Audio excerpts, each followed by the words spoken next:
Hello students, कैसे हैं आप सब। मैं उम्मीद करती हूँ आप सब अच्छे हैं। I heartly welcome you all to my channel study with Rachna Verma. आज की वर्कशीट हमारी 8th क्लास की यानी 8वीं कक्षा की, विषय है सामाजिक विज्ञान और ये आपकी भूगोल से लिया गया है। वर्कशीट नंबर 37 जिसे आप कार्यपत्रक कहते हैं और डेट है आपकी 26 फरवरी 2021 यानी 26 फरवरी 2021। आज का जो हमारा वर्कशीट का टॉपिक है, जो चैप्टर है, वो है मृदा। मृदा का मतलब होता है बच्चों मिट्टी। मृदा निर्माण के कारक, जो मिट्टी के निर्माण में जो कारक होते हैं, कॉजेज़ होते हैं, उसको कहा जाता है। भूस्खलन का मतलब होता है किसी भी मिट्टी में अगर कुछ आपके कारण आ जाता है, वो मृदा का निमीकरण। जब मृदा की जो है उर्वरकता में कमी आ जाती है, उसे कहते हैं। आगे हम देखते हैं अब वर्कशीट में हमारी और क्या हमारे लिए है, क्योंकि जो पहली वर्कशीट आई थी आपकी सोमवार की, उसमें भी आपकी मिट्टी के ऊपर ही था, मृदा के ऊपर था। अब इसको कंटिन्यू करते हुए हमें पढ़ना है। पृथ्वी के पृष्ठ पर दानेदार, देखिए पृष्ठ का मतलब होता है ऊपरी सतह।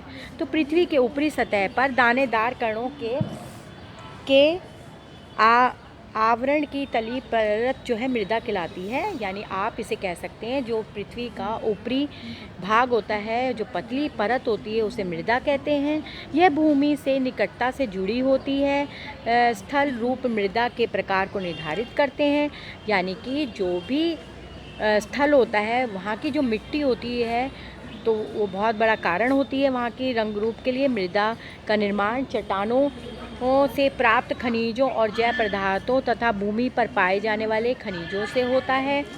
यह अपक्षय की प्रक्रिया के माध्यम से बनती है। देखिए अपक्षय का मतलब होता है जैसे आंधी आई, हवा चली, तो मिट्टी उड़कर एक दूसरी जगह पे जाती रहती है। खनिजों और जैव पदार्थों का सही मिश्रण मृदा को उपजाऊ बनाता है। यानी मृदा की जो उर्वरकता होती है, वो खनिजों और जैव पदार्थ का मतलब होता है बच्चों, जैसे पेड़ पौधों से जो भी पत्तियां गिरती हैं, जो भी वहाँ पे कोई जीव मर जाते हैं, सब मृदा में, आपको पता है, मिट्टी में मिल जाते हैं। और कोई भी जो है गल सड़कर वो जो है उर्वरकता ही बढ़ाती है, एक तरह से खाद बन जाती है।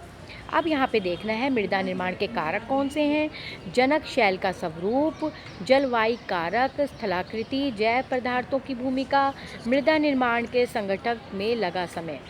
तो मैं आपको यहाँ पे थोड़ा सा इसकी थोड़ी आसान सी लैंग्वेज में बता देती हूँ। जनक शैलों का स्वरूप होता है बच्चों, जो भी परत होती है उसका जो स्वरूप होता है उसको कहते हैं। जलवायु कारक मतलब जो वहाँ की जलवायु है, और स्थलाकृति होती है वहाँ की जो आपकी परत है उसकी बारे में बात हो रही है। जैव पदार्थों की भूमिका, फिर है आपका मृदा निर्माण के संगठन में लगा समय, कि मिट्टी को बनने में जो समय लगता है। जैसे आपको बताया कि आंधी, कोई हवा चल रही है, मिट्टी उड़ के एक स्थान से दूसरे स्थान में चल जाती है और बहुत टाइम बाद इसका निर्माण होता है। इस पिक्चर के द्वारा आपको पूरी तरह से समझाया गया है, आप आराम से देख सकते हैं। अब आपको जो है आगे देखना है, चलिए देखते हैं। आपको जो है पढ़ना है भूस्खलन के बारे में। भूस्खलन को सामान्य रूप से शैल, मलबा या ढाल से गिरने वाली मिट्टी के वृहत संचालन के रूप में परिभाषित किया जाता है। ये प्रायः भूकंप, बाढ़ और जलवायु ज्वालामुखी के साथ जो है संगठित होते हैं। आगे आपका है लंबे समय तक भारी वर्षा होने से भूस्खलन होता है। आगे आपको देखना है न्यूनीकरण क्रियाशील, कि वैज्ञानिक प्रविधियों के विकास से हमें समझने की शक्ति मिलती है कि भूस्खलन उत्पन्न होने के कौन कौन से कारक हैं और उनका प्रबंधन कैसे करना है। भूस्खलन को रोकने की कुछ विधियां निम्न है। भूस्खलन प्रभावी क्षेत्रों का मानचित्र बनाकर इसे प्रभावित होने वाले स्थानों को इंगित करना। इस प्रकार इन क्षेत्रों को आवास बनाने से जोड़ा जा सकता है। भूमि को खिसकाने से बचाने के लिए प्रतिधारी दीवार का निर्माण करना। भूस्खलन को रोकने का सबसे प्रभावी तरीका वनस्पति आवरण में वृद्धि है। सतही अफवाह और जो है थोड़ा सा हमें इसको क्लियर करना होगा।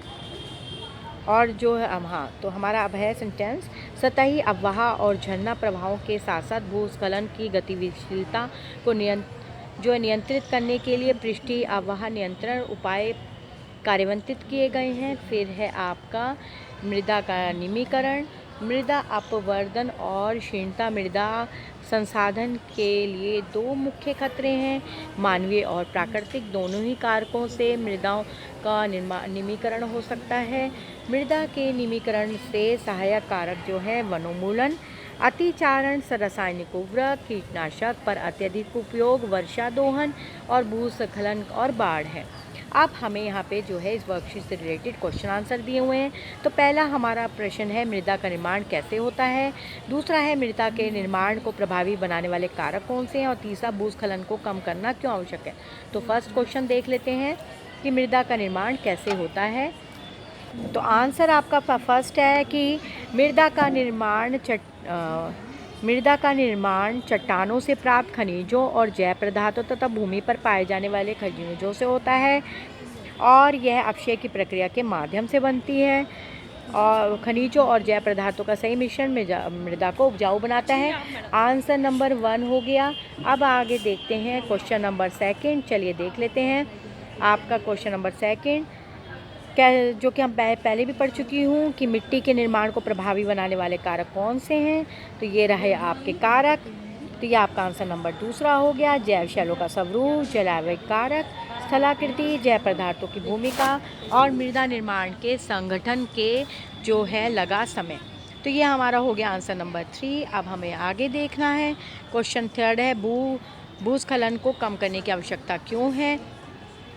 तो यहाँ पे आप जो हैं यहाँ पे लिख सकते हैं ये प्रायः भूकंप, बाढ़ और ज्वालामुखी के साथ घटित होते हैं। लंबे समय तक भारी वर्षा होने से भूस्खलन होता है। तो हमें जो है आंसर नंबर जो है ये आपको जो उत्तर है यहीं से स्टार्ट करना होगा। सारा उत्तर यहाँ से शुरू करते हुए तो ये आपका उत्तर नंबर 3 हो गया। इस तरह से आपकी वर्कशीट पूरी होती है, जो आपको बहुत अच्छी तरह से हर चीज़ समझाई गई है। आपको ज़्यादा से ज़्यादा इसे रिवाइज़ करना है, शेयर करना है बच्चों, क्योंकि आपके ये आने वाले जो क्लासेस हैं उसमें भी कंटिन्यू होगा। तो thank you so much for watching my video.